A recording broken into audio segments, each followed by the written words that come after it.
안녕하세요. 올해 결혼을 앞두고 있는 30대 초반의 여자입니다. 마냥 행복하기만 할 시기인데 예비 신랑인 남자친구는 별것도 아닌 거라 하지만 저에게는 큰 문제라서 혼자서 소갈이 하듯이 고민하다가 이렇게 사연을 한번 보내보게 되었습니다. 처음 써보는 글이라서 두서가 없을 수도 있지만 아무쪼록 이해해주시고 저에게 좋은 이야기 한마디씩 부탁드릴게요. 예비 신랑인 남자친구는 저보다 2살 연상입니다. 취직이 남들보다는 조금 늦은 편이었고 현재 다니는 직장에서 월급을 세후 450 정도를 받고 있어요. 기본급이 최저시급으로 계산돼서 실제로는 140만 원이 조금 안 되는 월급을 벌고 있기는 하지만 일하는 결과에 따라 추가로 수당이 나와서 월급이 저렇게 높습니다. 영업과 관련된 일을 하고 있기 때문에 아무리 못 벌어도 한 달에 400만 원은 안정적으로 벌고 있다고 말해줬어요. 저는 미술을 전공해서 현재는 디자인 계통 일을 하고 있고 원래는 국내에서 이름 있는 회사를 다니다가 회사를 나와서 혼자 프리랜서로 활동을 하고 있습니다. 일을 받아오는 만큼 벌이가 많은 편이라 회사에서 받는 안정적인 수입을 포기한 건 아쉬운 일이지만 회사 다닐 때보다 시간을 탄력적으로 활용할 수 있어서 다시 회사로 돌아가고 싶다는 생각을 해본 적이 없어요. 벌이는 평균적으로 한 달에 300만 원 근처를 오고 가고는 있지만 말씀드린 대로 시간을 엄청 탄력적으로 활용을 하고 있는 상황이고 제가 조금만 더 욕심낸다면 남자친구가 벌어오는 돈만큼을 저도 벌어올 수 있습니다. 다만 저는 일도 일이지만 제 인생의 경험도 소중하다고 생각하기 때문에 돈을 조금 포기하고 저의 자기계발을 위해서 시간을 따로 쓰고 있는 상황이고요. 아무튼 결혼 이야기가 처음 나오고 나서 어디서 시작을 해야 할지 어떻게 시작을 해야 할지가 가장 큰 이야기였어요. 제 벌이가 들쑥날쑥하지만 남자친구도 제가 마음만 먹으면 자기가 벌어오는 만큼이나 그 이상을 벌 수 있다는 걸 알고 있었습니다. 한 달에 벌어오는 월급이 서로 비슷하다는 전제하에 각자 결혼을 위해서 돈을 얼마나 모았는지 물어보게 되었어요. 저는 대학 졸업하고 곧바로 취직을 해서 사회생활을 한 기간도 길었고 그 경력을 바탕으로 프리랜서 전향을 했던 것이기 때문에 모아놓은 돈이 그래도 꽤 많은 편이었어요. 프리랜서로 전향했을 때 수입이 없어질 수도 있다는 걸 대비해서 조금 무리해서 돈을 모았었거든요. 그래서 저는 결혼을 앞두고 7천만 원이라는 금액을 모아둔 상태였습니다. 남자친구가 모아놓은 돈은 제가 모아놓은 돈의 반도 되지 않았어요. 하지만 돈을 얼마나 모았는지는 중요하게 생각하지 않기로 했습니다. 다 각자만의 사정이 있는 법이고 남자친구가 저보다 나이는 많을지언정 사회생활 기간은 짧으니 당연히 돈을 덜 모았을 수도 있다고 생각했거든요. 중요한 건 지금 한 달 벌이가 나쁘지 않다는 것과 앞으로 둘이서 같이 모아갈 돈이 중요하다고 생각했어요. 각자 모아놓은 돈을 합치면 아파트까지는 아니어도 적당한 빌라 전세로 시작을 할 수 있었거든요. 남자친구도 빌라에서 전세로 시작하는 데에는 별다른 이견이 없었습니다. 서로의 연봉을 대충이나마 알고 있기 때문에 못해도 5년 뒤면 대출 끼고 30평대 아파트로 이사를 갈 수 있을 거라는 계산이 섰기 때문이에요. 그래도 각자 꽤나 괜찮은 돈을 받으며 일을 하고 있기 때문에 남자친구나 저나 서로 부모님께 지원을 받을 생각은 없었습니다. 그런데 지원을 받지 않으려는 이유부터가 서로 다르더라고요. 저 같은 경우에는 어렸을 적부터 아버지께서 중국 쪽에서 물건을 수입해오는 사업을 하셨고 그 사업이 잘 되는 편이어서 유복한 가정에서 자랐습니다. 여유가 있는 집이었기에 미술도 어릴 적부터 시작할 수 있었던 것이고요. 그런데 제가 중학교를 들어갈 때쯤부터 해서 아버지 사업이 조금씩 휘청거리기 시작하더니 정말 쫄딱 망했다고 해도 무방할 정도로 어려웠던 시절이 있었습니다. 2층짜리 주택에서 살다가 햇빛도 잘 들지 않는 방 하나짜리 반지하에서 부모님과 부대끼며 살아야 했고 심할 때는 장마철에 집안에 물이 들어차서 새벽에 잠도 자지 못하고 물을 퍼내야 했던 적도 있었거든요.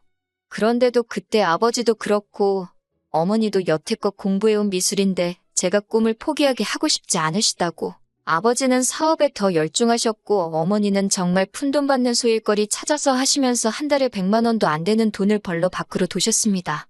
그러면서 값비싼 미술 도구를 마련해 주시며 제가 계속 공부를 할 여건을 마련해 주셨고요. 아무튼 그렇게 어렵게 살다가 제가 미대 입시를 본격적으로 준비하기 시작한 시점부터 아버지 사업도 다시 일어나게 되었고 그때 어머니께서 포기하지 않고 제 뒷바라지를 해주신 덕에 좋은 학교 나와서 좋은 회사에 들어갈 수 있었고 그 회사에서의 경력을 바탕으로 지금도 남들보다 좋은 조건으로 편하게 돈을 벌고 있는 거나 마찬가지니까요. 아버지 사업은 현재까지도 잘 되고 있는 편이고 솔직히 지원해 주신다면 모자람 없이 지원해 주실 수 있는 두 분이시지만 저는 어느 정도 보답의 의미로 두 분의 도움 없이 결혼을 하려던 계획이었어요. 하지만 남자친구의 상황은 그게 아니더라고요. 남자친구의 경우는 정말 말 그대로 남자친구가 집안의 기둥 역할을 하고 있기 때문에 부모님의 지원을 기대할 수 없는 상황이었던 거예요. 그러면서 연애하는 동안은 제게 한 번도 말하지 않은 사실을 말해주더라고요. 사실 현재 남자친구가 받는 월급에서 월급날이 되면 자동으로 남자친구 부모님 통장으로 200만 원이 이체가 되고 있다고 하는 거예요. 그건 두 분의 생활비라고 하더군요. 사실 그 돈의 반이라고 해도 깜짝 놀랄 만한 액수인데 생각보다 많은 돈을 부모님께 드리고 있는 것 같아서 많이 놀랐어요. 하지만 그보다 저를 더 놀라게 한 건 남자친구는 우리가 결혼을 하게 되더라도 이 돈을 드리는 걸 그만두고 싶지 않다며 이어서 꺼낸 말이었습니다. 그렇게 하는 게 자식된 도리라고 너무나도 당연한 듯이 말하길래 아무리 그래도 그렇지 그건 좀 심하지 않는가 하고 생각하는 제가 잘못되었나 싶기까지 했어요. 월급이 상당한데 모아놓은 돈이 적은 이유가 따로 있었구나 싶었습니다. 남자친구 월급이 사실 또래에 비해서 적은 편이 아니라는 건 인정하지만 그렇게 큰 돈을 남자친구 부모님께 매달 드려야 한다면 남들보다 더 번다는 장점이 없는 거나 마찬가지가 되는 것 아니겠어요? 결혼을 상대방의 직업이나 그 사람이 가진 걸 보고 결정하는 건 가짜 결혼이나 마찬가지라고들 하시겠지만 그래도 제가 평생을 함께해야 할 배우자를 선택하는데 충분히 고려할 수 있는 부분이라고 생각하거든요. 결혼 후에도 남자친구가 부모님께 돈을 드리지 못하게 할 건 아니지만 그렇다고 평생을 그렇게 보내드리게 하라고 할 수도 없는 노릇이었어요. 그리고 지금이야 200만 원이지만 앞으로 결혼 후에도 남편 벌이가 더 좋아지게 된다면 그 금액으로 동결되는 게 아니라 더 많은 돈을 드릴 수도 있겠다는 생각도 들었어요.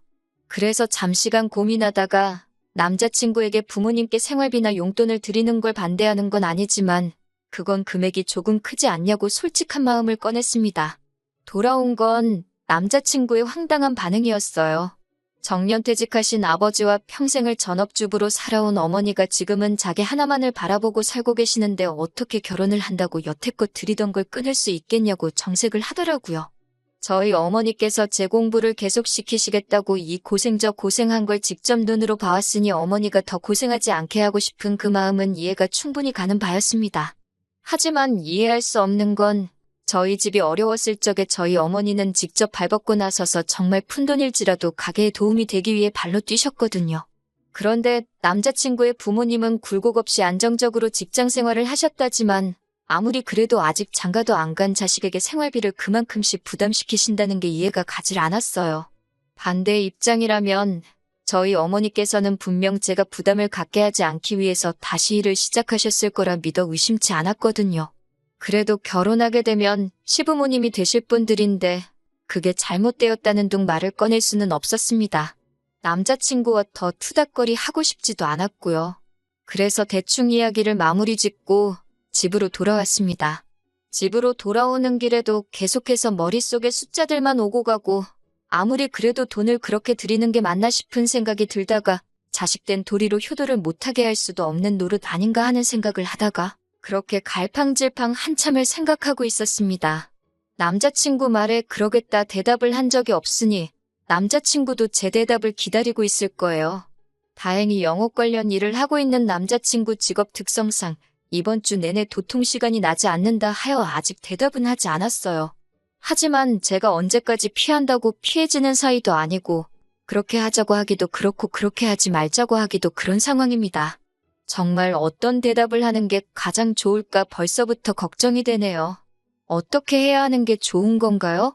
정말 머릿속에 생각이 많아 정리도 안 되고 스트레스만 쌓여갑니다. 안녕하세요.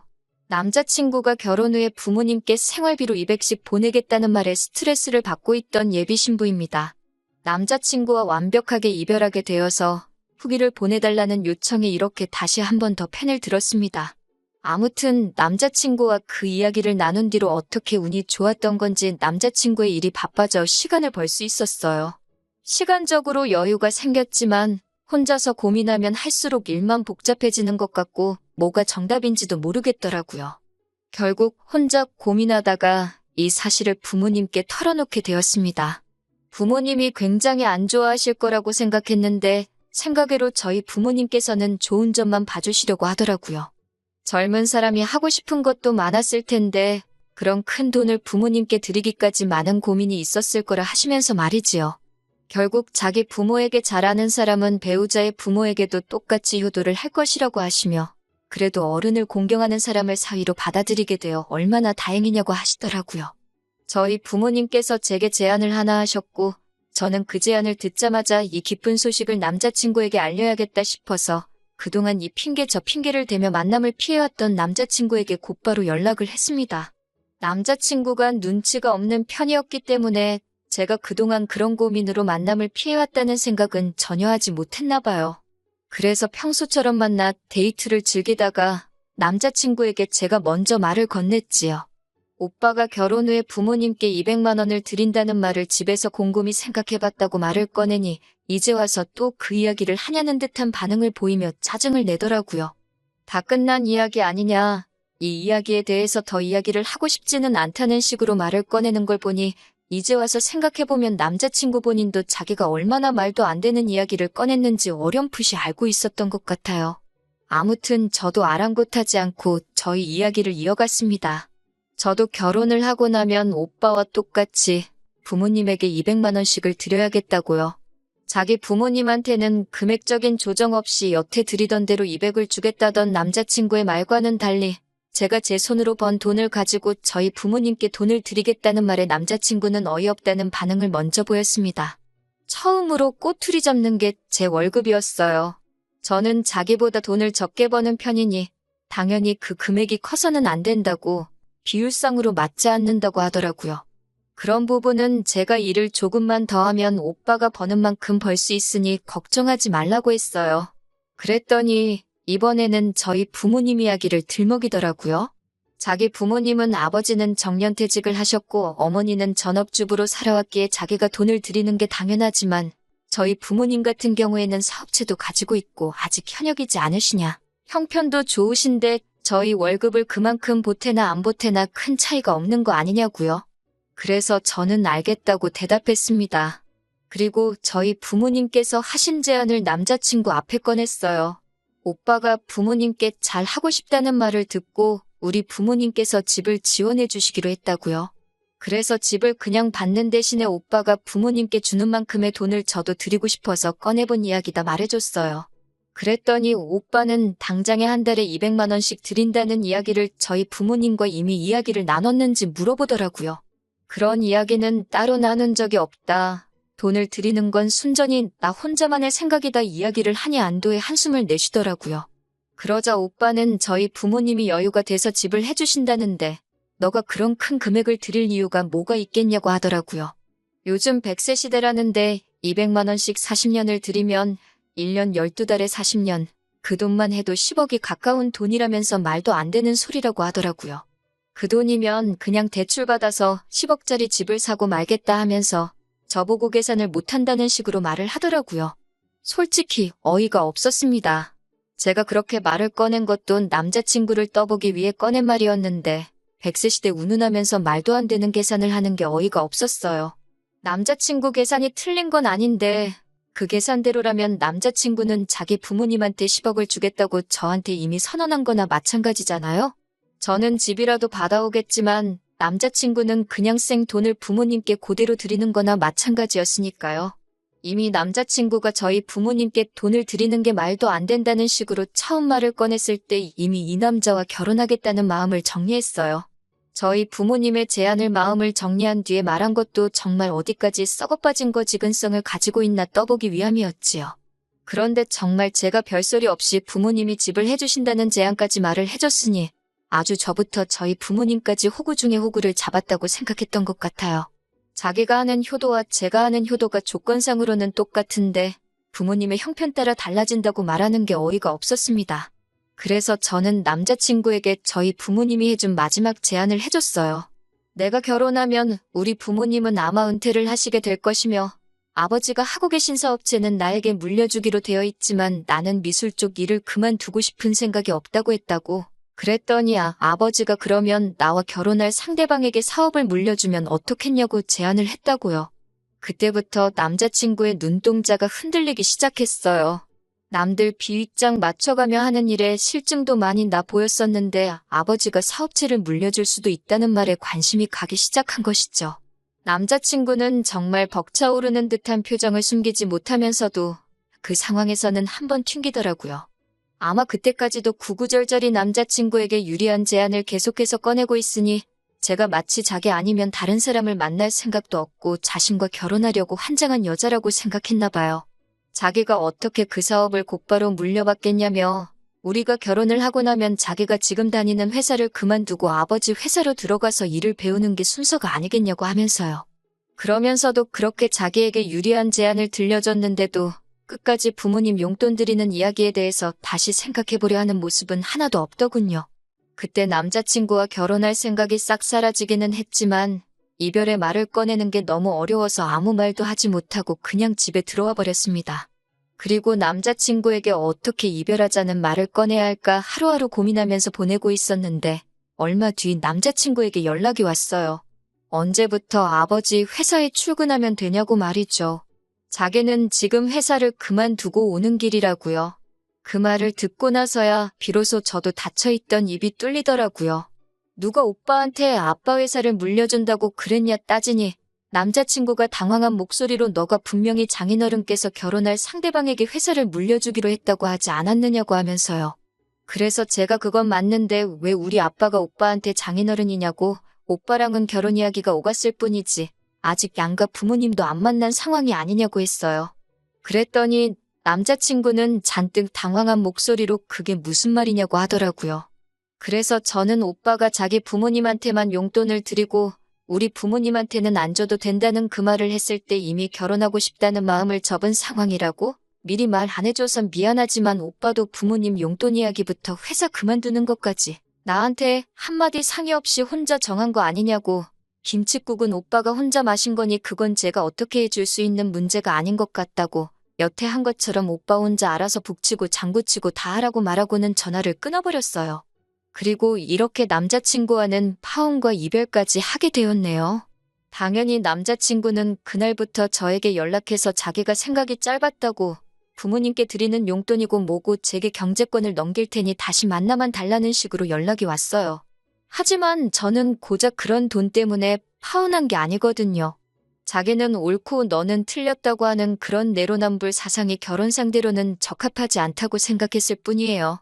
영업직인데다가 요즘 인력난이다 보니 남자친구가 회사를 그만두고 나왔지만 안타깝게도 사직서가 수리되기 전에 다시 다니던 직장으로 돌아갔다는 소식을 들었습니다. 저도 사실 파혼까지만 바란 거지 남자친구가 당장 생계를 잃고 거지꼴이 되는 상황을 바란 건 아니었기 때문에 조금 아쉽기는 하지만 충분히 참교육은 해줬다는 생각이 들어요. 그렇게 끝없이 욕심을 부리다가는 배가 터져버린다는 것을 알려줬으니 다음부터는 정신 차리고 평범한 가정을 꾸린 뒤에 저에게 평생 반성하면서 감사해야 하며 살아갔으면 좋겠네요. 저는 다시 혼자가 되었지만 속은 오히려 더 후련합니다. 오히려 남자친구를 만날 때보다 스트레스도 덜 받고 좋은 인생을 살고 있는 것 같아요. 개인 시간을 중시해서 일을 조금만 했지만 이제부터는 일도 늘리고 재벌이도 늘려서 다른 사람에게 일단 얕보이지 않는 것부터 시작해보려고 합니다. 저한테 앞으로 좋은 일만 있도록 다들 응원해주세요.